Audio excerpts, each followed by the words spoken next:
सबसे पहले तो सबको राम राम। आज विश्व आदिवासी दिवस के इस अवसर पर आप सबको और सम्मानित मंच को मेरी ओर से शुभकामना देता हूं और दूर दराज है भाइयों बहनों, युवा मित्रों, सारे वक्ताओं ने एक ही बात कही, मैं भी वही कहूँ तो अच्छा लगता नहीं है, लेकिन कुछ बातें कही, उन्हीं बातों में से कुछ बातें निकालना चाहूँगा। अभी हमारे गुजरात से उन्होंने बहुत अच्छी बातें कही, बहुत अच्छी बातें जो हमें अंदर तक जब चोट करती है। आजकल कुछ लोग हम लोगों को भ्रमित करके राजनीति करना चाहते हैं। भाइयों बहनों, ये आज से नहीं, बरसों से चलता आया है। हमारा देश दुनिया में सबसे बड़ा ताकतवर था,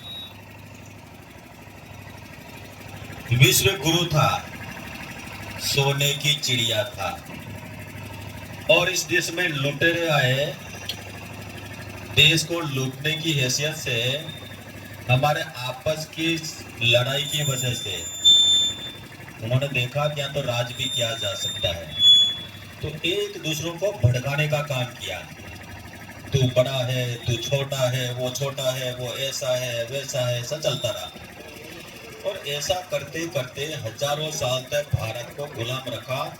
मुगलों के गुलाम रहे, अंग्रेजों के रहे, और आजकल वही नाटक बाहर की जो ताकतें हैं दुनिया की, भारत को आगे बढ़ने देना चाहते नहीं, भारत को ताकतवर बनना देना चाहते नहीं है। ये किस तरह से रोके? इसलिए आजकल आकर के अपने लोगों में ही जाकर के भ्रम फैलाने का काम करते हैं।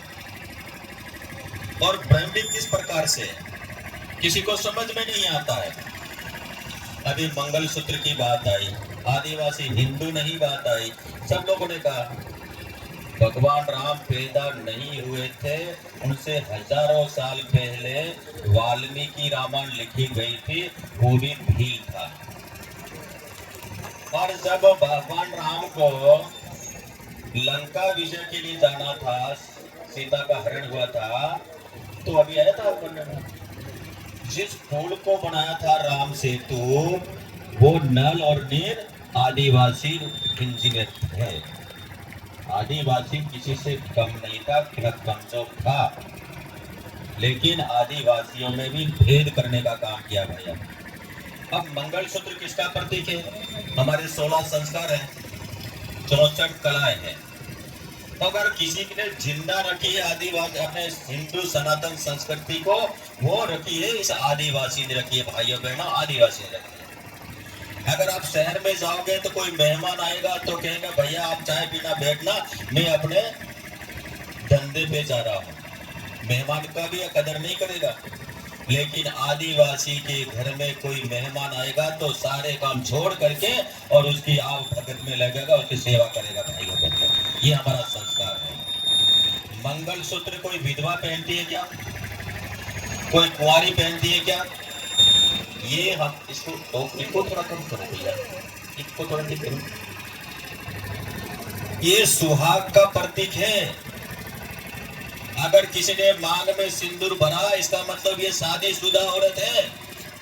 उसकी तरफ आंख उठा के कोई नहीं देखता, क्योंकि ये कुंवारी नहीं है। अगर मंगलसूत्र तो मानते हैं ये शादीशुदा है, ये कुंवारी नहीं है, ये हमारा है संस्कार है। भाइयों बहनों, उसको कहते हैं ये छोड़ दो। अगर ये छोड़ दो, धीरे धीरे कहेंगे कि राम भी नहीं मानते हैं, हमारे पूर्वजों के द्वारा विरासत वो भी नहीं मानेंगे। हमारी पहचान होती है तो कहते हैं कौन सी देवी को मानता है? कोई कहेगा अम्बा को मानता हूँ, कोई चामुंडा को मानता हूँ। इससे हमारे कुल की पहचान होती है। मैं फलानी देवी को मानने वाला हूँ, इससे हमारी पहचान होती है। उसको भी भुला देंगे। और अगर आपकी कुल देवी भूल गए, आपके देवी देव का भूल गए, और लंबे समय के बाद इस पीढ़ी से कोई पूछेगा कि तू कौन सा आदिवासी, तो बता पाएगा क्या? मैं फलाना आदिवासी बता पाएगा क्या? नहीं बता पाएगा, वो भूल जाएगा, भटका हुआ हो जाएगा। और जब भटका हुआ हो जाएगा तो व्यक्ति किसी भी प्रकार उसका उपयोग ले सकता है, आपके खिलाफ भी भड़का करके आपको आपस में लड़ने का काम कर सकता। भाइयों बहनों, इससे हमको सावधान रहना पड़ेगा। अंग्रेज आने के बाद अंग्रेजी की नीति थी देश पर राज करना है। अंग्रेज आए कितने थे? मुट्ठी भर आए थे, व्यापार करने के उद्देश्य से आए थे। एक दूसरे राजा को भगाया और फिर कहा कि तू उससे लड़, जीत जा, आधा तेरे को देंगे, आधा मैं लूंगा। और फिर उसके खिलाफ भड़काया, उससे लड़ना शुरू किया। अब आपको वो जब भी लड़ते थे, इधर मरे उधर मरे, भारतीय मरता था वो तो दूर से देखते थे। भाइयों बहनों, भारतीय मरता था। यही नीति अभी आई है, यही नीति अभी इनके पीछे बहुत बड़ी ताकतें काम कर रही है। दुनिया भर से पैसा आ रहा है, विदेशों से पैसा आ रहा है। उस पैसों को दे करके इसको पराग से इनको भड़काने का काम ये कर रहे भाइयों बहनों। अब ये लोग कह रहे हैं कि हम हिंदू नहीं, आप कह रहे हो हम हिंदू हैं। एक परिवार में एक भाई कहेगा मैं हिंदू हूँ, दूसरा कहेगा मैं हिंदू नहीं हूँ, इस बात का झगड़ा होगा।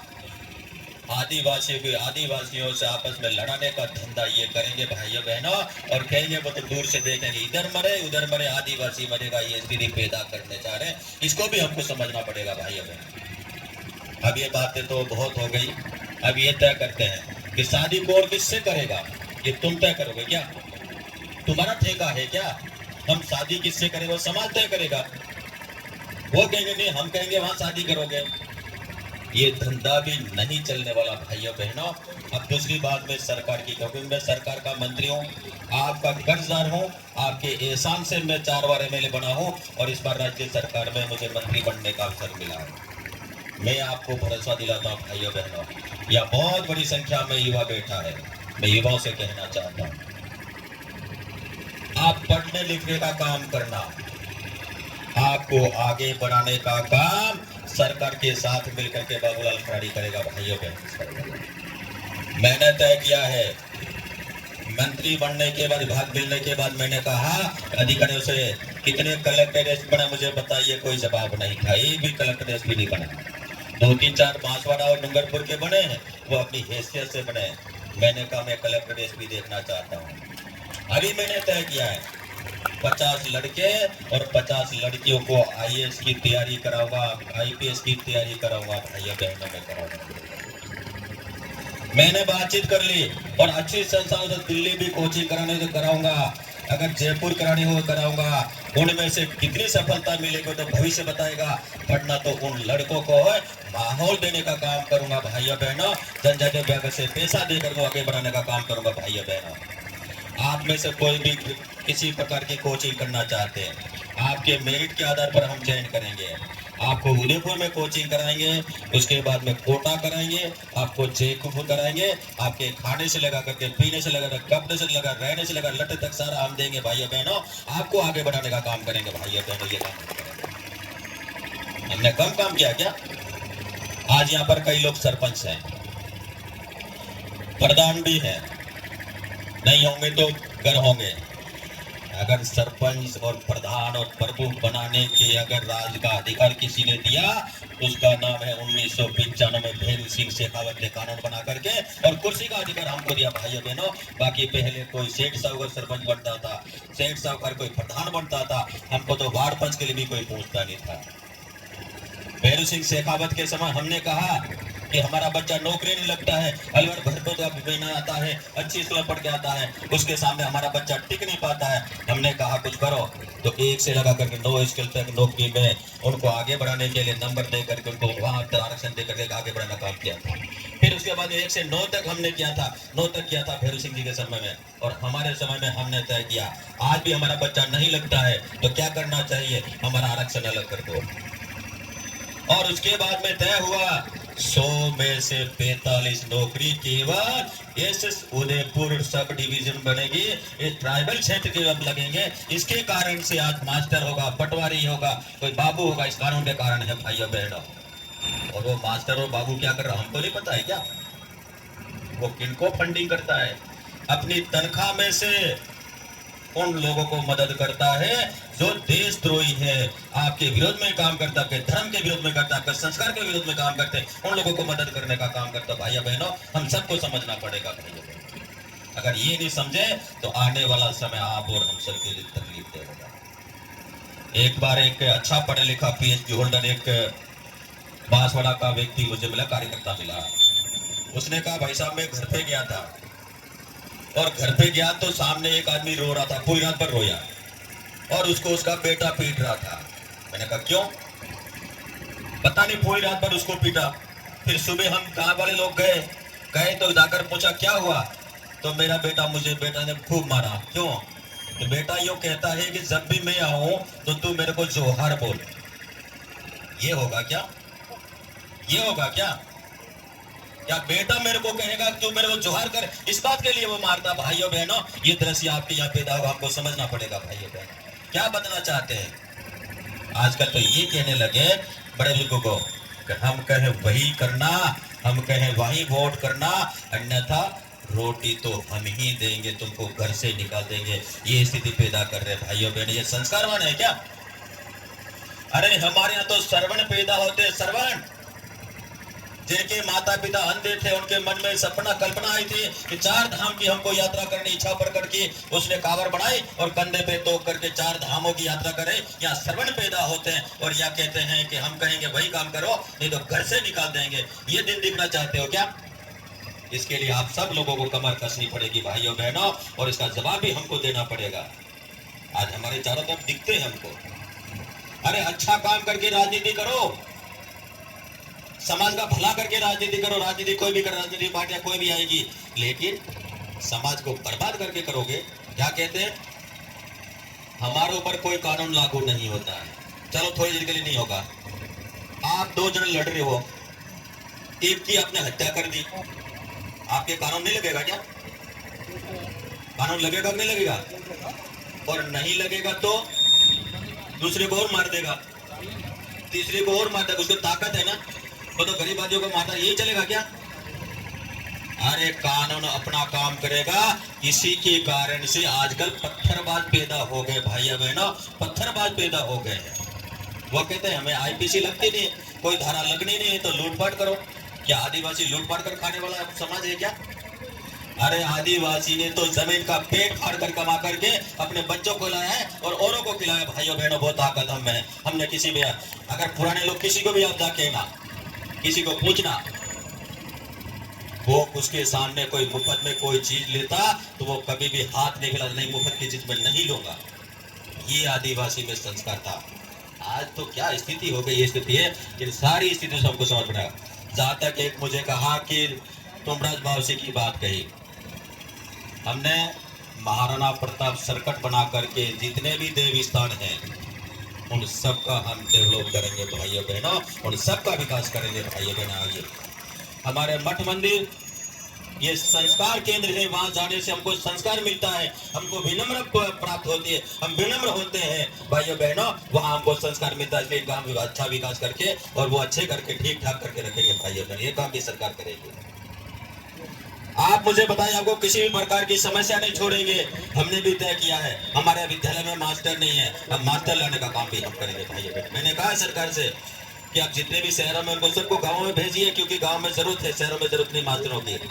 जहाँ भी सरपले से उनको गाँव में लाएंगे भाइयों बहनों। आपकी स्कूल खराब है, आपकी स्कूल ठीक नहीं है, एक स्कूल को ठीक करके एक अच्छा स्कूल हो सके ऐसा हम प्रयास करेंगे भाइयों बहनों। आपके यहाँ आंगनबाड़ी आपके ठीक नहीं है, उनको भी आंगनबाड़ी को ठीक करने का हम अभियान लेके करेंगे। और एक एक विद्यालय को, एक एक आंगनबाड़ी को, एक एक माहबाड़ी को एक दिखता लगेगा कि शिक्षा केंद्र ऐसा बना के आपके सामने ला के रखने का काम करेंगे भाइयों बहनों। आप हमें बताने का काम करना। मैं पूरा सरकार से प्रयास करके जितना आपके लिए ला सकता हूँ, जितनी आपकी मदद कर सकता हूँ उतनी मदद करेंगे भाइयों बहनों। और गुणवत्ता युक्त शिक्षा मिले उसके लिए अच्छी क्वालिटी के विद्यालय भी, एकलव्य मॉडर्न स्कूल यहाँ पर लाए हैं और लाएंगे, और मास्टर भी लाएंगे। और अभी हॉस्टलों में हमने तय कर दिया, हॉस्टलों में ठीक से पढ़ाई हो, हॉस्टल ठीक से हो, खाना पीना ठीक मिले। पहले तो होता क्या था, आता था वो किसी और की जगह चला जाता है।